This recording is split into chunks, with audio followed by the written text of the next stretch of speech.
السلام علیکم۔ کراچی میں 2 کروڑ روپے اور 70 سے 80 تولہ سونے کی ڈکیتی میں ڈسٹرکٹ ساؤتھ پولیس ملوث نکلی۔ پولیس اہلکاروں کو حراست میں لے لیا گیا۔ کیا آپ حالات حاضرہ سے آگاہی حاصل کرنا چاہتے ہیں؟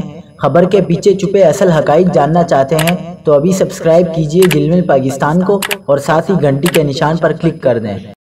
آپ کو بتاتے چلیں کہ اورنگی ٹاؤن میں گھر میں پولیس اہلکاروں کی مبینہ ڈکیتی کے معاملے میں نئی پیش رفت سامنے آئی ہے۔ ملوث متعدد اہلکاروں کی حراست میں لے لیا گیا۔ D I G west office منتقل کر دیا گیا ہے۔ سادہ لباس اور پولیس کی وردیوں میں ملبوس 15 سے زائد افراد نے بزنس مین کے گھر میں ڈکیتی کی تھی۔ پولیس اہلکار گھر سے 2 کروڑ روپے نقد رقم اور 70 سے 80 تولے سونا لوٹ کر فرار ہو گئے تھے۔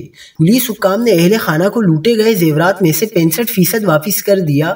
متاثرہ شہری پر FIR درج نہ کرانے کا شدید دباؤ ڈالا گیا، جس کے بعد متاثرہ شہری اپنی درخواست واپس لینے پر مجبوراً آمادہ ہو گیا۔ IG سندھ نے ڈکیتی کی واردات کا نوٹس لے لیا ہے۔